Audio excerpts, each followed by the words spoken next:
Chosen ones, let me pose a question straight to your heart. Have you ever started a fast, put aside meals, comforts, or pleasures, only to look around and see no noticeable change in your life? You might be asking yourself why you see so few fruits of your labor, so few breakthroughs, and why your prayers feel like they hit a wall and come right back. If that describes you, then hear this loud and clear. Most believers have simply never been taught how to fast in the full biblical sense. The Word of God is brimming with hidden gems about fasting, truths that, once understood, can unleash supernatural favor and divine empowerment in your life. I want to share 3 pivotal insights about fasting that can propel you from feeling spiritually stuck to standing in victory. Believe me when I say these are not casual tips, but God-ordained principles. If you grasp them, your perspective on fasting will never be the same again. Chosen ones, let's not just read passively, but engage with faith. Take a bold step and type, "I am receiving," in the comments, symbolizing that your heart is ready for God's revelation. Keep your spirit alert, because the 3rd insight might be exactly what you've been missing in your pursuit of God's power. Ask yourself, are you ready to learn the truths that many churches overlook? Then let's dive in without delay. Consider the word fasting. How do you usually define it? For most folks, it's limited to going without food for a certain period and little else. But listen carefully, chosen ones. In the Old Testament, fasting was never just about saying no to food. It was a deeply spiritual discipline, showcasing genuine repentance, humility, and wholehearted submission to the Lord. Open the scriptures for a moment and look at the ancient Israelites. They didn't fast just because it was a scheduled ritual or a standard practice. They fasted when crises struck, in times of intense spiritual warfare, or whenever they desperately needed heaven's intervention.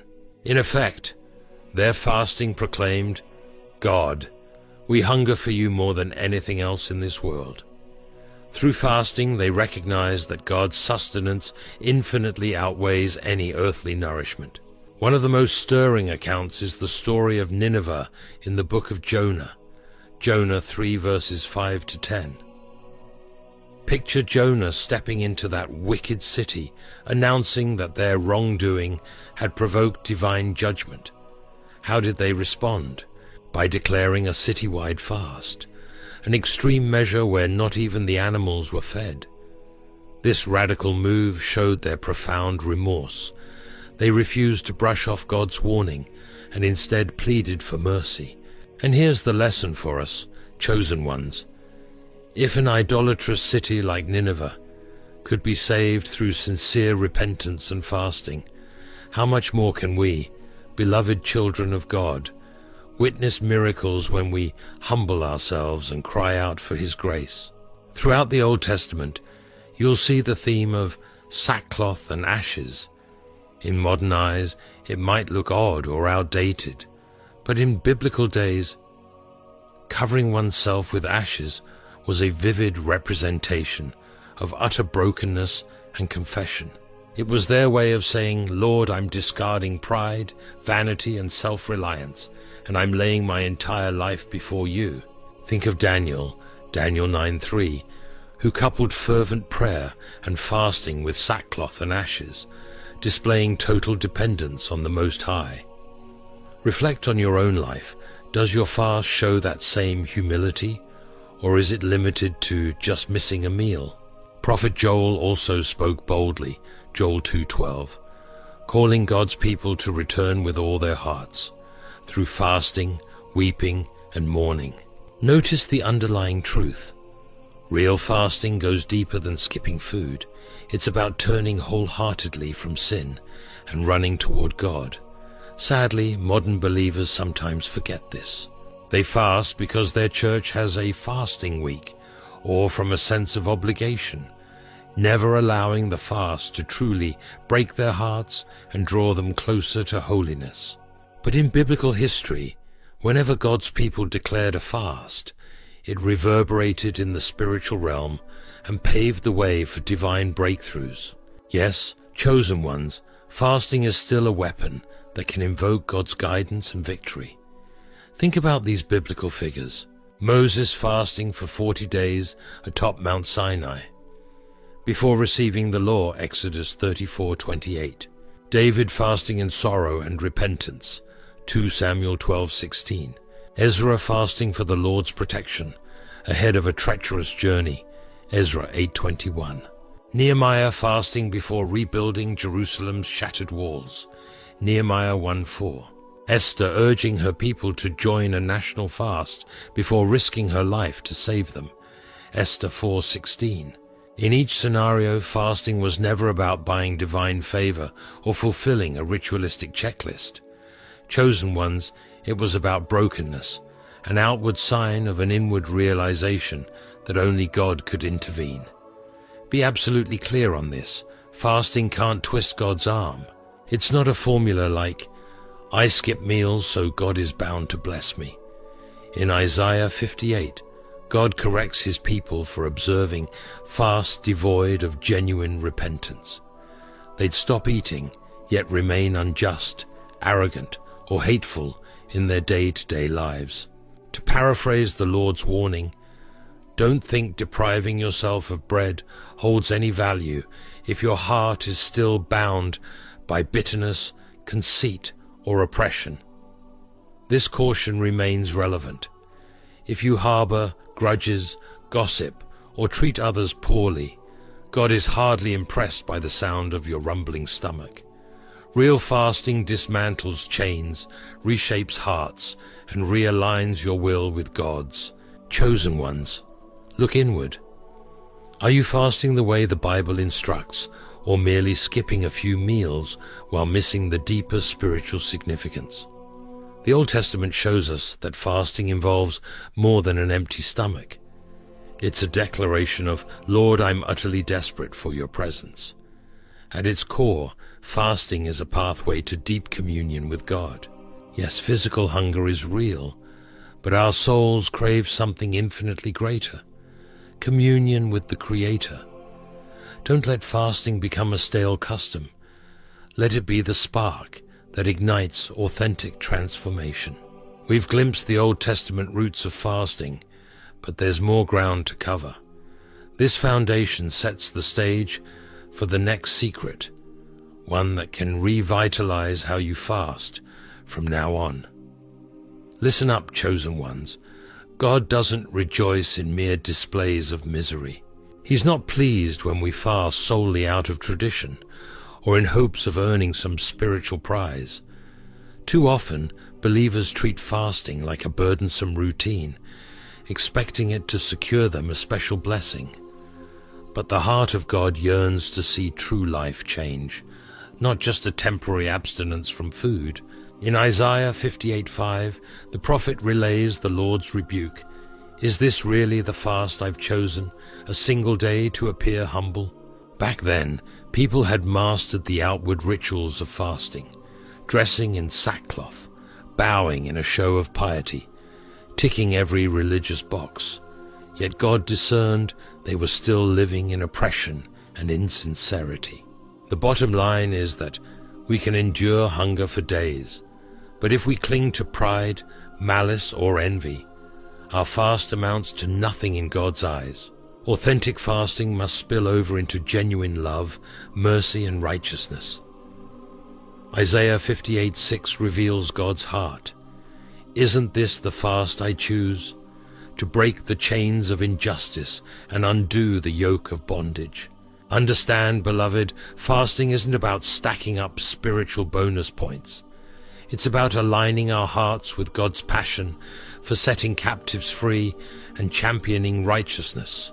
When you fast, you become acutely aware of those around you who need care, forgiveness, or compassion. A real fast stirs you to make peace, feed the hungry, and walk in God's love.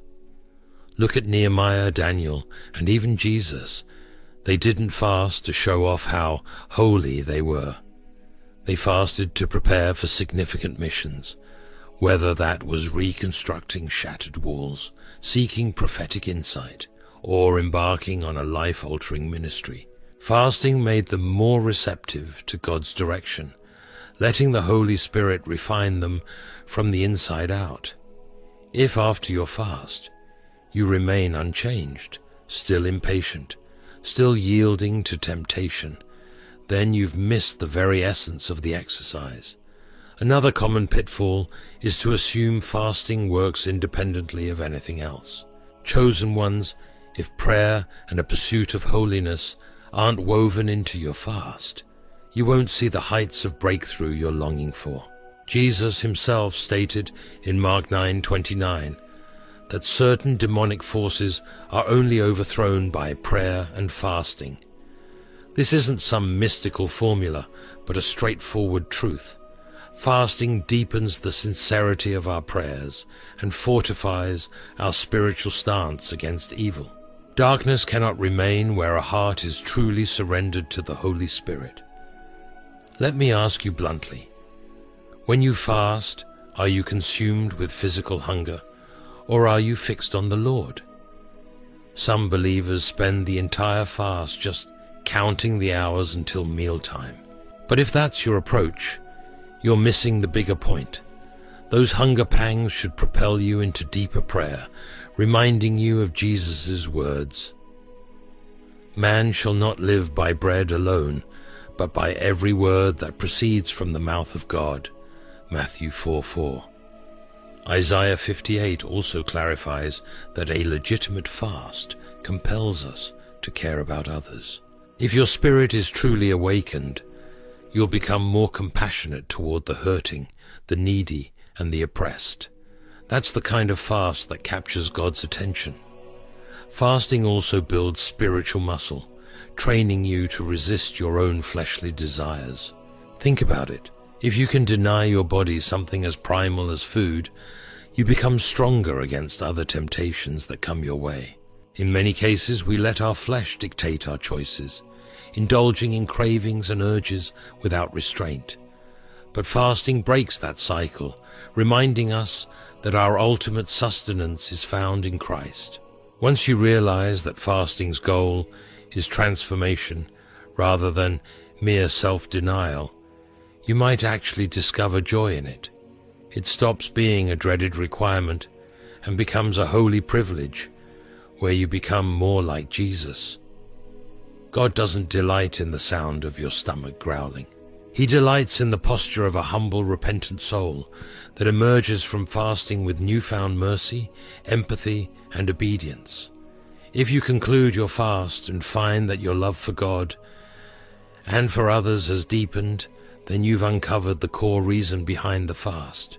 So, if you've been treating fasting like a religious transaction, perhaps doing it only because your church demands it, pause. Invite the Holy Spirit to expose any blockages in your heart. Let every fast become a shaping process, refining you to love God and your neighbor more fervently. But chosen ones, don't stop here. This second secret is vital, yet the story doesn't end with the Old Testament.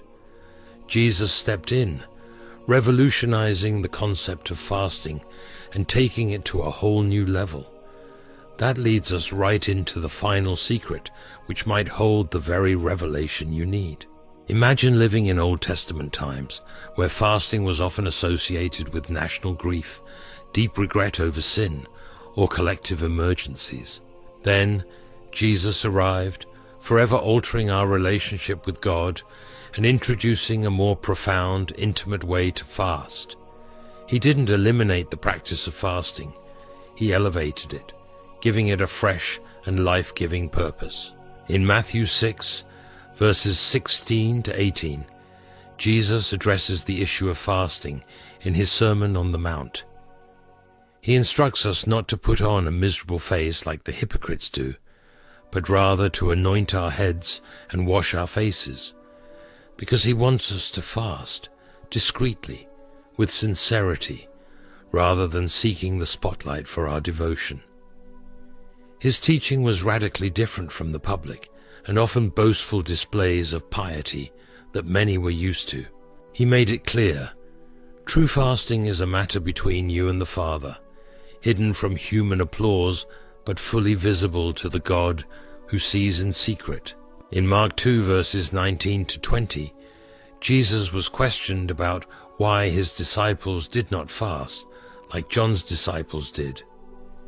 He answered by describing himself as the bridegroom, hinting that as long as he was physically with them, fasting wasn't necessary. But once he ascended, then his followers would fast. Do you catch the heart of this, chosen ones? Fasting is not a meaningless duty, but a passionate response of longing and love for Jesus. Now that he's with the Father, we fast to deepen that bond, to remind our souls, Lord, I crave your presence far more than food. Remember that Jesus himself fasted for 40 days in the wilderness before launching his ministry. Matthew 4, verses 1 to 2. Although he was physically weakened, he emerged spiritually fortified, wielding scripture against the devil's temptations. The lesson is clear. If the sinless Son of God saw the need to fast, how much more do we, with all our vulnerabilities, need it for our life's mission? In Mark 9:29, there's a powerful account of the disciples failing to cast out a demon. Jesus explained that certain forces can only be conquered by prayer and fasting.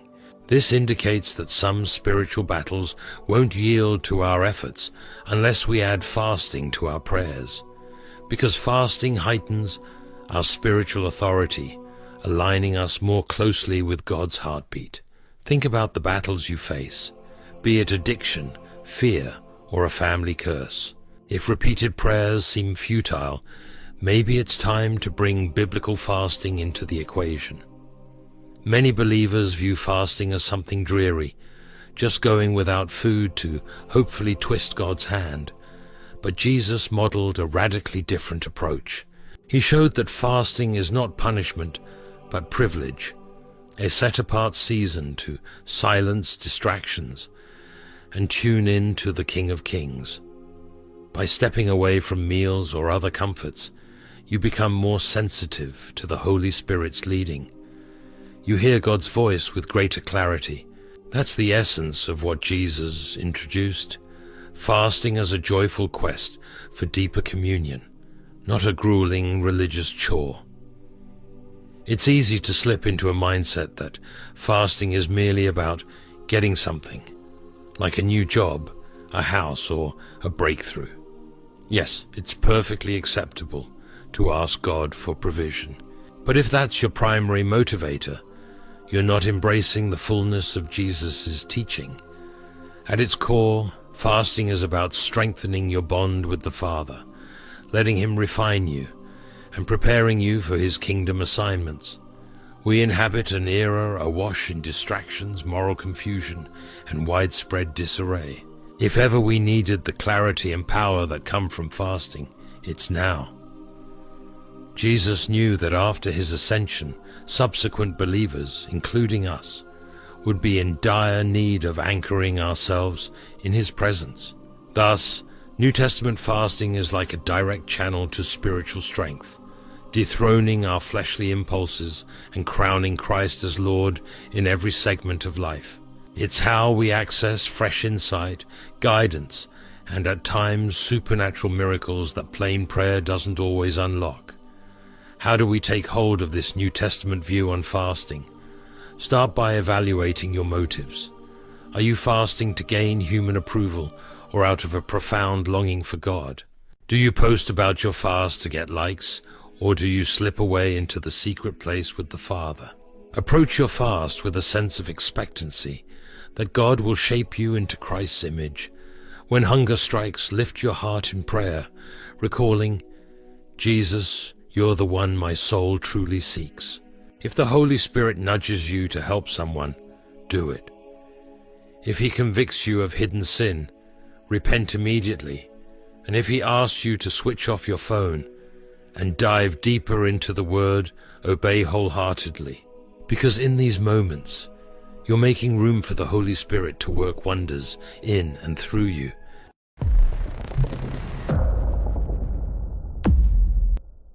Chosen ones, peace and blessings to all of you.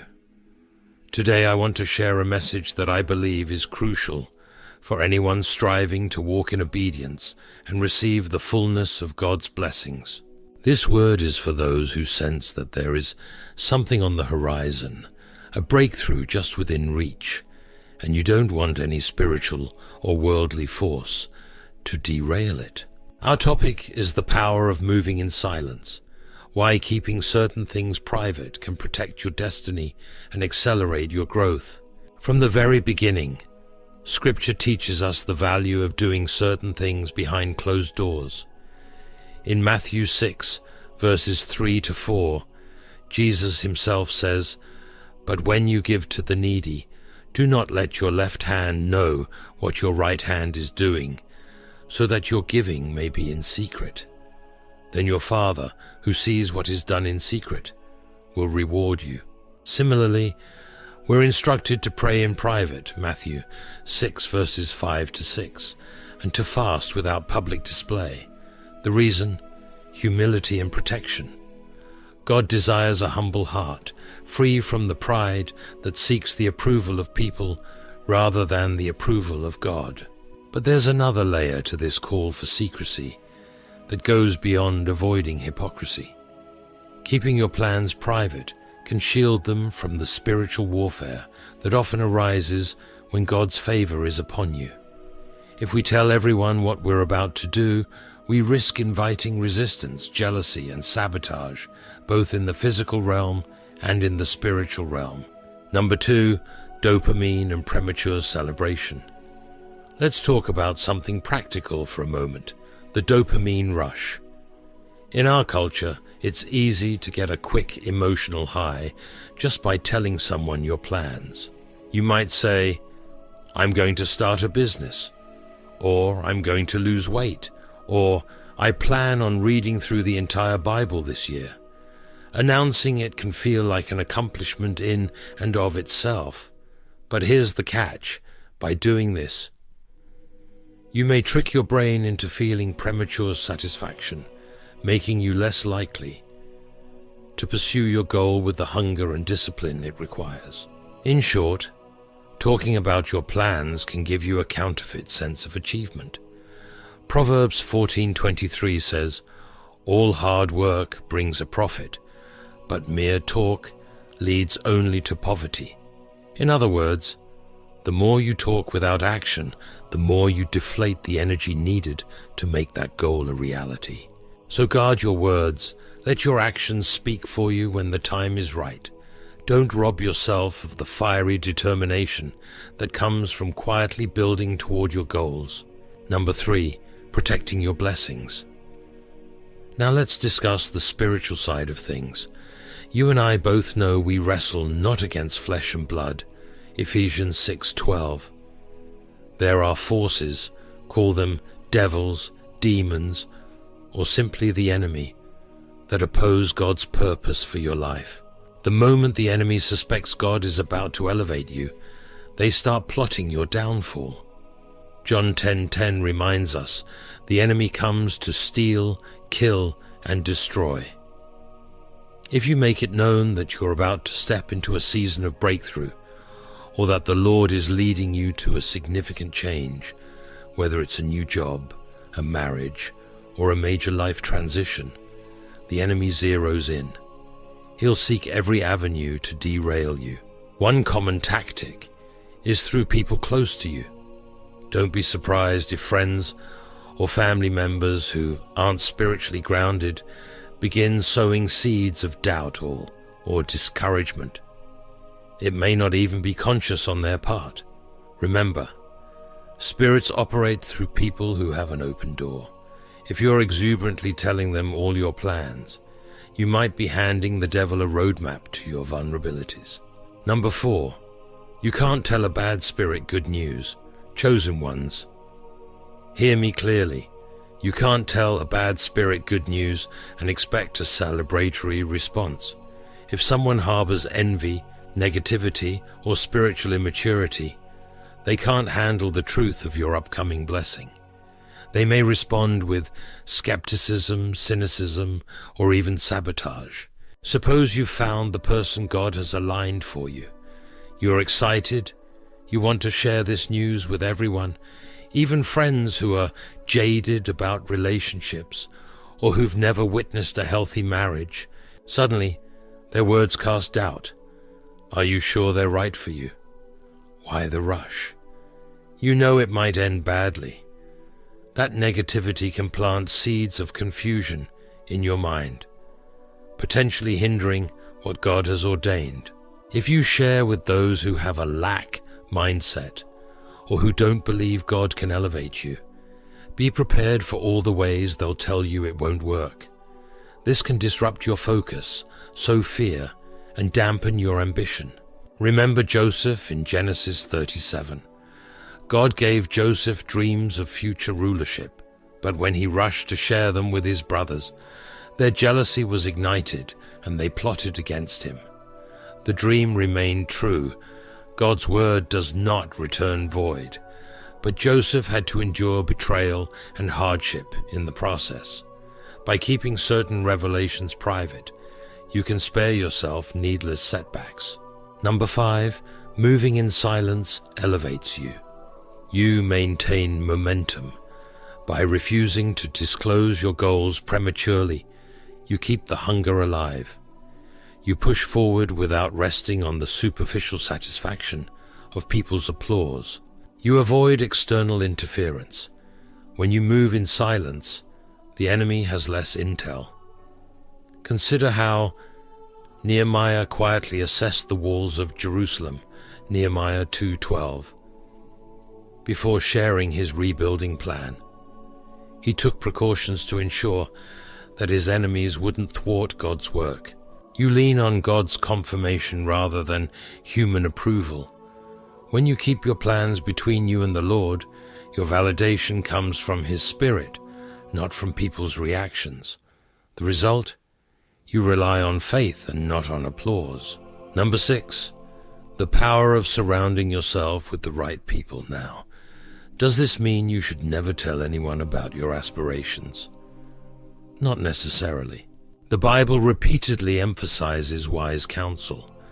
Proverbs 15:22 states, "Plans fail for lack of counsel, but with many advisers they succeed." The key is selective sharing. Seek out believers with a strong walk in the Lord. Look for friends or mentors who have a proven track record of supporting you in prayer, wise guidance, and genuine celebration of your successes. Even then, proceed with caution. Allow the Holy Spirit to guide you about when and how much to reveal. When you sense God is leading you to open up, perhaps to a pastor, a spiritual mentor, or a trusted friend, do it strategically. Share just enough to receive the wisdom and prayer support you need without laying all your cards on the table.